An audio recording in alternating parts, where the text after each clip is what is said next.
if you don't do it, nothing's possible. If you try to do it, at least you have the hope. You had that third failure in a row. Did you think, I need to pack this in? Never. Why not? I don't ever give up. I mean, I'd have to be dead or completely incapacitated. So many things go wrong when you're starting a company, and often I think people ask, what mistakes should you avoid making? And my answer to that question is don't even bother trying to avoid mistakes, because you're going to make tons of mistakes, right? And the important thing is actually learning quickly from whatever mistakes you make and not giving up. Right, and I mean, there are things every single year of Facebook's existence that could have killed us or made it so that it just seemed like moving forward and making a lot of progress just seemed intractable, but you just kind of bounce back and you learn, and nothing is impossible. You just have to kind of keep running through the walls. It's hard changing your life. It was hard when just over 3 years ago in the Penobscot building in Detroit, Michigan, where I was operating my business, and I fell on some hard times, and I was sleeping in my office. It was hard coming into the lobby, and the security said, "Excuse me, Mr. Brown, can we see you for a moment?" And I said, "Yes," and I walked up to the counter, and he gave me an envelope. And he said, "Would you mind reading it here?" And I opened the envelope, and the envelope was from management that said, "This is an office tower. It's not a hotel. Please do not sleep in your office."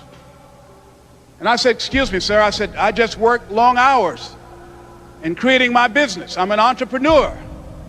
And right now things are bad for me, but they're not going to be this way always.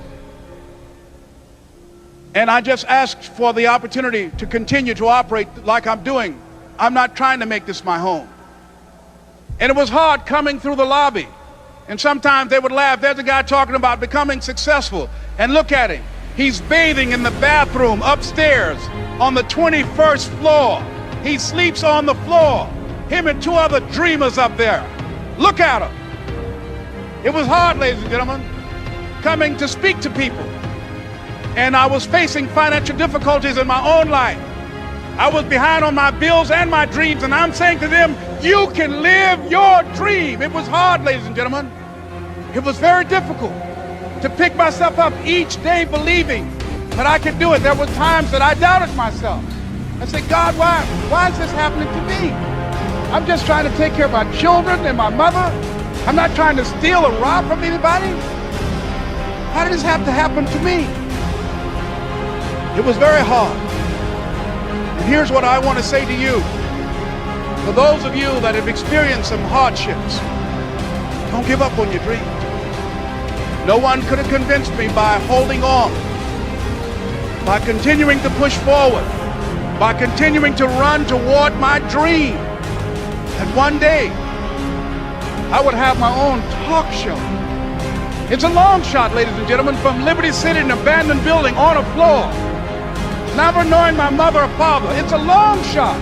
Being here with you today in this dome in Atlanta, it's a long shot. No college training, labeled educable, mentally retarded, but I kept running toward my dream.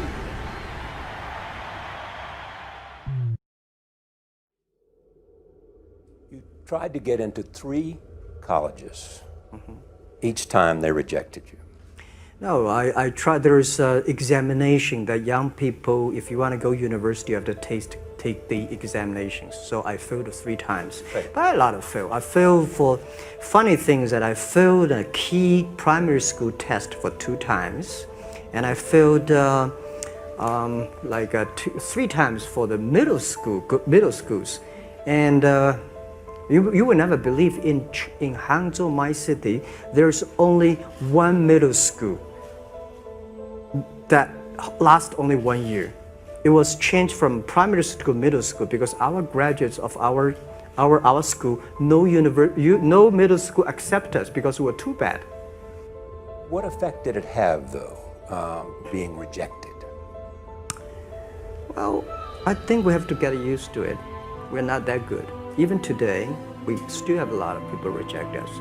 I think When I graduate from universities, and before I, for 3 years I tried to fill in the universities.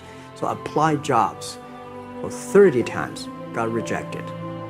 I went for a police, they said, no, you're not good. I went to even the KFC. When KFC come to China, come to my city, 24 people went for the job. 23 people accepted. I was the only one guy. And we went for police. 5 people, 4 of them accepted. I was the only guy that I received it. So to me, being turned down, rejected.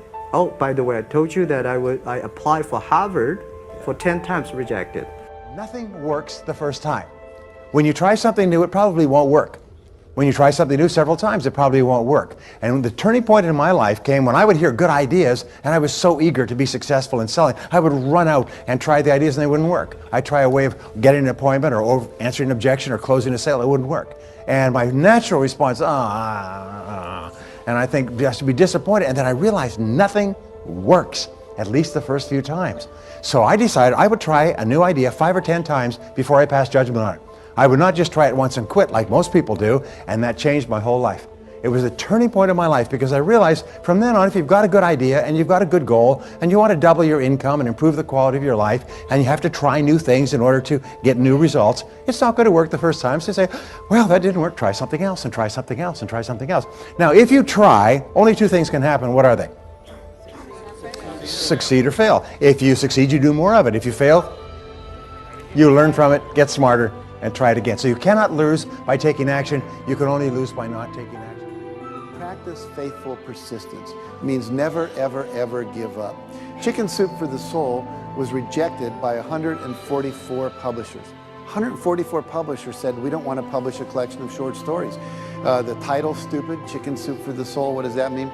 People don't buy collections of short stories. There's never been, successful chain of doing that. So literally, we spent 14 months trying to find a publisher.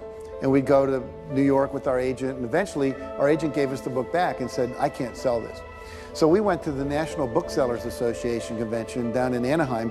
We went from booth to booth to booth for 3 days. And there were 4,000 publishers represented there. And we go, would you publish our book? Would you publish our book? Would you publish our book? And we got no, no, no, no, no. It was late on the 3rd day that a little publisher from Florida, after we'd gotten over 144 rejections, said, we'll read it. And then they said, we said, well, how many copies do you think we'll sell? After they said, yeah, we'll buy it. A couple weeks later, they said, we'll publish it. And they said, well, maybe 20,000 if we're lucky. And we said, our goal is to sell 1.5 million in a year and a half. Now, have you ever told someone your dream and had them laugh out loud at you? He laughed out loud. Now, if we had given up after 100 publishers had said no, I wouldn't be standing here today. Wouldn't have happened. And so you've got to be willing to persevere. Because we didn't take no. See, when the world says no, you say next. Let's practice that. If I say no, you say yes. Absolutely. There's only 5 or 6 billion people out there you can go and ask, right? There's over 4,000 publishers just here in the state of California. So what we have is this endless possibility, but you have to persevere. It's as if the universe tests our commitment. And so today we have 147 titles in print. We sold over 115 million copies. We're in 47 languages. And over $1 billion worth of Chicken Soup for the Soul books have been sold worldwide. So if you're willing to decide what you want, believe it's possible, consciously envision the future, feel the feelings of what it would feel like if you had achieved this goal, you can have anything, and then you take action, both obvious actions and inspired actions. You can do anything.